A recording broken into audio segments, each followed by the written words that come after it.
So guys, एक और नया नेक्स्ट लेक्चर जिसमें हम बात करेंगे algebraic method to solve pair of equations.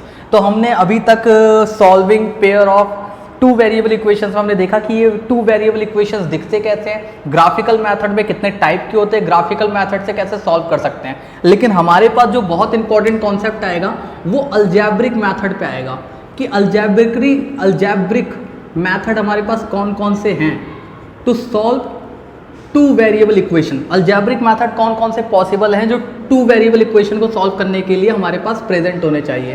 तो हम आज जो बात करेंगे वो सब्स्टिट्यूशन मेथड की बात करेंगे कि सब्स्टिट्यूशन मेथड कैसे काम करेगा, कैसे इसको यूज़ करेंगे टू वेरिएबल इक्वेशन को सॉल्व करने के लिए।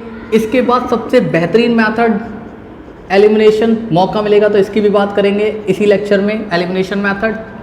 और इसके अलावा एक और मेथड है जिसकी हम बात करने वाले हैं, क्रॉस मल्टीप्लिकेशन मेथड। ये तीनों मेथड अपने आप में बेहतरीन है, ज़बरदस्त है।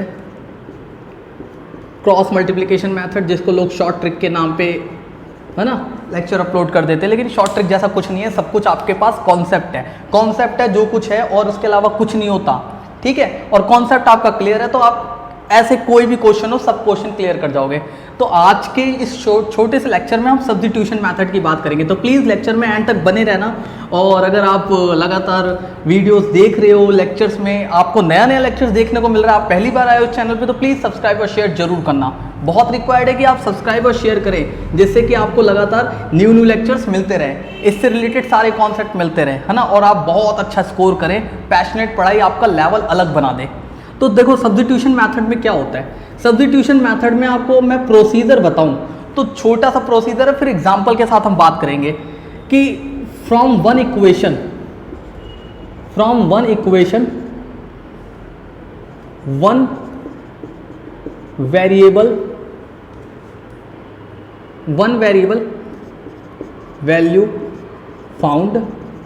तो एक इक्वेशन से हम एक वेरिएबल की वैल्यू फाउंड करेंगे, then used in second equation, और सेकेंड इक्वेशन में उस वेरिएबल की वैल्यूज का यूज करेंगे। सेकेंड इक्वेशन में उस की वेरिएबल की वैल्यूज का यूज करेंगे। तो ज़्यादा बेहतर तब समझ में आएगा जब मैं क्वेश्चन से बात करूंगा। तो याद रखना, मैं हेडिंग सब्स्टिट्यूशन मेथड की डालकर फिर उसके बाद आपको एक एग्जांपल समझाता हूँ कि सब्स्टिट्यूशन मेथड कैसे काम करेगा, ठीक है जी।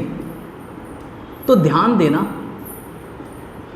कि सब्स्टिट्यूशन मेथड कैसे काम कर रहा है। जैसे एग्जांपल में आपके पास टू वेरिएबल इक्वेशन है 7x - 15y = 2, एक x + 2y = 3, ठीक है। ये दो इक्वेशन है हमारे पास, ये दो इक्वेशन है, first equation and second equation. Substitution method कैसे काम करेगा ये ध्यान दो। जैसे फर्स्ट इक्वेशन में मेरे पास क्या दिया हुआ है, 7x - 15y = 2। इसको x के लिए इक्वेशन रेडी कर दो। जैसे ही मैं बोलूँ x के लिए इक्वेशन रेडी कर दो तो इक्वल के एक तरफ x और बाकी सब दूसरी तरफ, इक्वल के एक तरफ s, बाकी सारे के टर्म्स दूसरी तरफ। तो 7x = 2 प्लस में 15y, x की वैल्यू 2 + 15y अपॉन में 7। तो x की वैल्यू आ गई। इसी का यूज हमें सेकेंड इक्वेशन में करना है कि हमारे पास सेकेंड इक्वेशन क्या है, x + 2y = 3। तो x की जगह पर हम क्या रख सकते हैं, 2 + 15y अपॉन में 7 + 2y = 3। इसी को सॉल्व करना है, एलसीएम लो, सॉल्व करो, ठीक है। तो यहाँ पे 7 से 7 कैंसिल 1 टाइम में, तो ये इजी है। 2 + 15y प्लस में 1, 7 को 7 टाइम में कट करेगा, 7 × 2 = 14, 14y = 3। इसको क्रॉस मल्टीप्लाई कर लोगे तो यहाँ पे क्या आएगा, 15y + 14y कितना हो जाएगा, 29y प्लस में 2, 7 3 से मल्टीप्लाई होगा 21, ठीक है जी। और फिर इसको आगे यहाँ मैं सॉल्व कर रहा हूँ कि 29y + 2 = 21 है, तो ये हो जाएगा 29y = 21 माइनस में 2 = 19, ठीक है। तो यहाँ पे y की वैल्यू क्या आ जाएगी, 29y = 19 आ गया। प्लीज़ इतना नोट डाउन कर लेना, फिर इसके बाद आगे बढ़ते हैं कि इसकी वैल्यू क्या आ जानी चाहिए। इतना आपने नोट कर लिया होगा, उम्मीद है कि 29y = 19 है, ठीक है, नोट कर लेना। बहुत ज़रूरी है जी, आपको क्लियरली सब कुछ दिखे, इसलिए छोटे से स्पेस का यूज़ हो रहा है, नहीं तो स्पेस की कमी नहीं है हमारे पास। तो इस इक्वेशन को सॉल्व करेंगे, तो इस इक्वेशन को सॉल्व करने पर क्या आ रहा है, y इक्वल टू 19/29, y की वैल्यू आ गई 19/29। इसका आप किसी भी इक्वेशन में y की जगह पुट करके सेकंड वेरिएबल x निकाल सकते हो। जैसे मैं यहाँ पे पुट इन सेकंड इक्वेशन, तो सेकंड इक्वेशन में पुट करने के बाद x की वैल्यू फाइंड करने की कोशिश करूँगा। तो हमारे पास इक्वेशन तो दिख ही रही है, second x plus 2y equal to 3। तो यहाँ पे x की वैल्यू फाइंड करनी है, y की जगह पर हमने क्या निकाला है 19/29 इक्वल टू 3। तो x को x ले दो, बाकी ये 2 और 19 देखोगे तो 19 38/29 अपॉन में 1 इक्वल टू 3। इसको और अच्छा सॉल्व करोगे तो यहाँ आ जाएगा 29x प्लस में 38 इक्वल टू 3। अब क्रॉस मल्टीप्लाई करोगे तो 29x प्लस 38 इक्वल टू 29 3 कर लो तो इजी टेबल कर लो, 3 9 27, 2 और 3 2 6 और 2 8। और फिर होप करता हूँ दिख रहा होगा, नहीं दिख रहा होगा तो हमारे पास कोई टेंशन की बात नहीं है, जिसको पढ़ना है वो तो ध्यान देगा ही देगा, है ना। लर्नर्स जो है वो लगातार ध्यान देंगे, पढ़ेंगे और अपना एक अच्छा खासा मोटिव पूरा करेंगे कि हाँ चैम्पियन बनना है तो बनना है। अब देखो 29x प्लस 38 इक्वल टू 87 है, तो 87 माइनस में 38 कर लेंगे, 38 कर लेंगे। तो फिर यहाँ पे लास्ट में 29x की वैल्यू जो आएगी 87 माइनस 38 करेंगे तो कितना होगा, 2 हो गया, 40 47 और 49। तो x की वैल्यू आ जाएगी 49/29। तो x की वैल्यू आएगी 49/29, y की वैल्यू आएगी 19/29। तो प्लीज़ इसे नोट डाउन कर लो, ठीक है। पूरा हटने का है कि आपको कुछ ना हो तो स्क्रीनशॉट तो ले ही लो, स्क्रीनशॉट तो लेना बनता ही बनता है, ठीक है।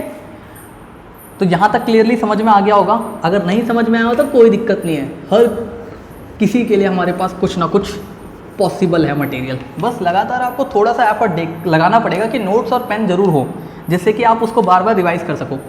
एक एग्जाम्पल की बात और कर रहा हूँ मैं, एग्जाम्पल दिखने में ज़रूर टफ है पर ईजी है। 3x अपॉन में 2 माइनस 5y अपॉन में 2 इक्वल टू -2। और जो सेकंड इक्वेशन है वो है x अपॉन में 3 प्लस y अपॉन में 2 इक्वल टू 13/6, ठीक है जी। तो इक्वेशन दिखने में तो बहुत मज़ेदार है कि पहली इक्वेशन हमारी क्या है, 3x अपॉन में 2 माइनस 5y अपॉन में 2 इक्वल टू -2 और x अपॉन में 3 प्लस y अपॉन में 2 इक्वल टू 13/6। तो फर्स्ट एंड सेकंड इक्वेशन हमें दिख रही है। हमें पहली इक्वेशन को सॉल्व करना है फॉर x के लिए। तो x के लिए सॉल्व करेंगे तो हमें क्या करना होगा, 2 हमारा एलसीएम आ जाएगा और फिर ये 3x हो जाएगा माइनस 5y हो जाएगा इक्वल टू -2 हो जाएगा। इसको और अच्छा सॉल्व करेंगे तो 3x minus 5y equal to 2 और 2 -4 हो जाएगा। तो 3x equal to -4 plus 5y, तो x की वैल्यू हो जाएगी -4 प्लस 5y अपॉन में 3। होप करता हूँ दिख रहा होगा, नहीं दिख रहा होगा तो देखो अब दिखेगा। x equal to -4 plus 5y upon 3, ठीक है जी। तो ये क्लियर दिख रहा है कि x की वैल्यू हमने क्या निकाली, -4 प्लस 5y अपॉन में 3।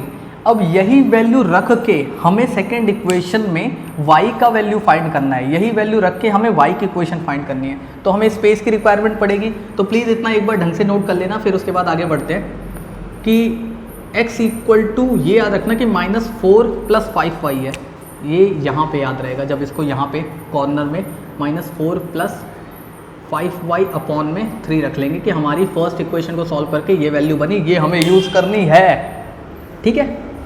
तो देखो क्या करेंगे इसमें हमारे पास x की जगह पुट करना है -4 प्लस 5y अपॉन में इसका 3 और इनटू में इसका इक्वेशन का भी 3 प्लस y अपॉन 2। एक वेरिएबल है, एक इक्वेशन के लिए सॉल्व हो जाएगा 13/6। तो अब इसको एलसीएम लेके सॉल्व करेंगे तो यहाँ पे -4 + 5y दिख रहा है, लेकिन 3 3 × 9 हो जाता है, 9 × 18 हो जाता है। तो यहाँ पे अब डायरेक्टली एलसीएम ले लो 18 का, 3 × 3 हो जाएगा 9, ठीक है, और 9 2 टाइम में 18 हो जाएगा, तो 2 4 = 8 माइनस का, और 2 5 = 10y। फिर इसके बाद 2 18 को 9 टाइम में कट करेगा तो ये 9y = 13/6। क्रॉस मल्टीप्लाई के बाद इधर देखो तो 10y + 9y - 8 के साथ ये हो जाएगा 19y अपॉन में 18 = 13/6। तो देखो 13/6 हो गया, इसको -8 + 19y = 13/6 इंटू 18 कर सकते हैं, 6 3 = 18, और फिर 13 और 3 मल्टीप्लाई करोगे तो 39 39, और 19y तो है, -8 को उधर ले जाओगे +8 = 47, ठीक है, 39 + 8 47 हो जाएगा। y की वैल्यू अगर सॉल्व करोगे तो 47/19, ठीक है, 47 + 19। एक बार श्योर कर लेना है कि हाँ यही है कि कुछ और है। 18 -8 + 19, और फिर 18 आ गया, 6 3 3 3 9, 39 + 47 47/19 करेक्ट है, ठीक है। तो y की वैल्यू 47/19 आ जाएगा। ये प्लीज़ एक बार नोट डाउन कर लेना, फिर हम y की वैल्यू की मदद से x की वैल्यू फाइंड करेंगे। ध्यान देना, x की वैल्यू क्या होगी, y की वैल्यू हमें क्या यूज़ करनी है, 47 y की वैल्यू जो यूज़ होगी 47/19। ये क्लियर है, 47/19 यूज़ होगी y की वैल्यु। तो सेकेंड इक्वेशन में यूज़ कर लो कि x/3 आपको निकालना है, y की वैल्यू आपने 47/19 इंटू में 2 यूज़ करनी है, 13/6, ठीक है।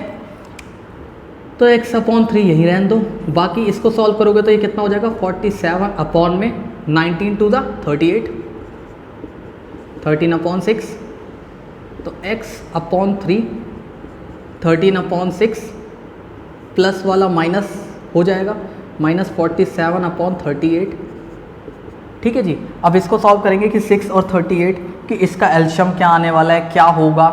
तो प्लीज़ ये फिलहाल बाकी का एलिमेंट मैं आप सबके लिए छोड़ता हूँ कि आप सब लेक्चर में कितना ध्यान देते हो कितना नहीं, और कमेंट बॉक्स में इसका आंसर बताना। फर्स्ट क्वेश्चन हमने पूरा क्लियर किया है, सेकंड क्वेश्चन का ये छोटा सा स्मॉल पोर्शन रह रहा है, बिल्कुल ट्राई करना, क्वेश्चन ईजी है, नहीं होगा तो कोई बात नहीं, मैं कहीं ना कहीं कांटेक्ट करके या कहीं ना कहीं मैं कमेंट बॉक्स में इसका आंसर लिखूंगा, क्या होना चाहिए क्या नहीं होना चाहिए, प्लीज़ करना कंप्लीट, ठीक है। ये आपके लिए है, ये पहला होमवर्क है जो मैं इतने लेक्चर्स में आपको दे रहा हूँ, नहीं तो अभी तक मैंने कोई भी क्वेश्चन छोड़ा नहीं है, अब छोड़ रहा हूँ, ठीक है, आप सबके लिए छोड़ रहा हूँ, और ईजी है, टफ बिल्कुल नहीं है।